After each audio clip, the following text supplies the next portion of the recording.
My question is for Defense Minister of the Philippines. Recently, the US Secretary of State Marco Rubio said that the Russian-Ukraine war is a proxy war between nuclear powers and needs to be ended.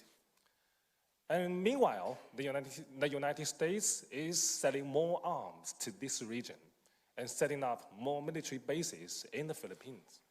So, if the proxy war in Europe needs to be ended, are you concerned that a proxy war in Asia might be launched? Thank you. And my question is for the Philippine Secretary of Defense. As we know, both Vietnam and Malaysia have differences with China in South China Sea. Yet, both countries have effectively managed these differences with China. So my question is, why can't the Philippines do the same?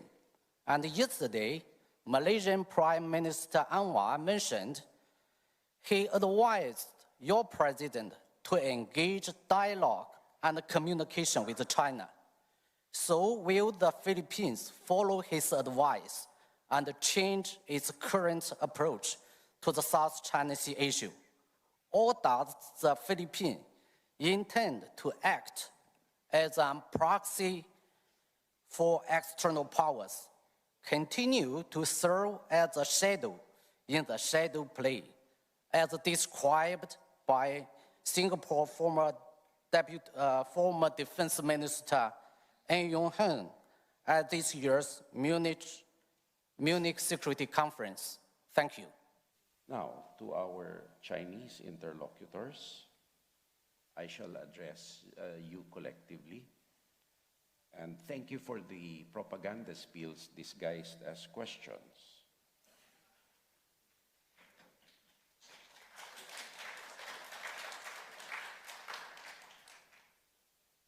First, the comparison between the Philippines, Malaysia, and Vietnam. Let us not forget that while we are members of ASEAN, we are sovereign countries, each with its own territorial integrity and sovereignty. And I am sure that if what China is doing to the Philippines is done to Malaysia or to any ASEAN country, you would see a different reaction. And certainly as an ASEAN brother, the Philippines will stand up with that ASEAN brother in time of need, in support and in defense of what is international law and UNCLOS. As members of UNCLOS, we are all committed to support it. On the dialogue with China, unfortunately, in my personal opinion, the fact that the question was asked in the way it does, it engenders a deficit of trust in China's words vis-a-vis its actions. I just look back to 1995 on a place called Mischief Reef. There were a few bamboo structures erected there, and China said that these were temporary havens for fisherfolk. Now you have an artificial military island, heavily militarized. China says that it has peaceful intentions.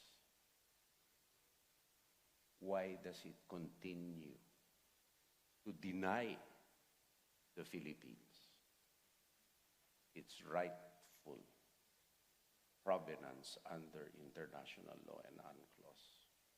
And as proof of this, we do not stand alone. No country in the world supports the 9-dash line claim of China, or the idea that waters within this 9-dash line are internal waters of China.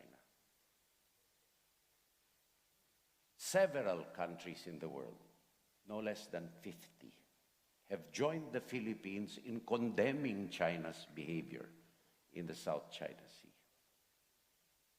None have agreed with China, and none has condemned the Philippines for standing up against China in the face of a threat to its territorial integrity and sovereignty, for which I thank the members in this chamber right now for your support.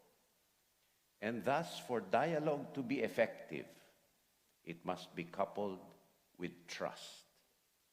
And China has a lot of trust building to do to be an effective negotiating partner in dispute settlement. We have to call a spade a spade. And that's what we see, and that is the biggest stumbling block to dispute resolution or dialogue with China. That deficit of trust, which I think any rational person or any person that is not ideologically biased with freedom of thought and freedom of speech will agree with me. ASEAN's solution to the South China Sea, I think I won't go that far. But what I can say is that ASEAN should not allow other parties to define what ASEAN centrality means, and not to use ASEAN's perceived action or inaction as a wedge to drive divisions amongst us. And so, and we also had a consensus that we are evolving common positions. And the mere fact that we have members in ASEAN with overlapping claims, but we deal with each other in a cooperative and peaceful manner shows one thing. Because of our behavior, we trust each other not to take unfair advantage of the situation. And this is the spirit that must continue in ASEAN. Would be if the squad is open to admitting more members. I believe that as the squad matures and gains momentum because of the synergy and the purpose against shared threat actor, a lot of people who may perceive that they are or may be victimized by the aggressive behavior of that threat actor will want to join. And then we cross the bridge when we get there. On defense cooperation with Europe, certainly, because knowledge knows no boundaries, technology knows no boundaries. And as I said earlier, we know the challenges, the threats facing us. We know who are the actors behind it, and the smaller states have an interest to cooperate, to preserve our territorial integrity and sovereignty. And this is the spirit of multilateralism. It should know no borders. However, there should be a common understanding that we fight for the UN Charter and UNCLOS. Lastly, external policy sometimes is a mirror of internal conditions, and vice versa.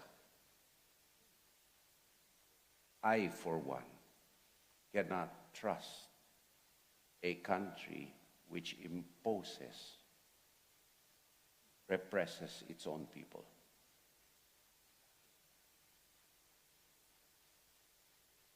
I hope I have answered the propaganda to the satisfaction of everyone in this room.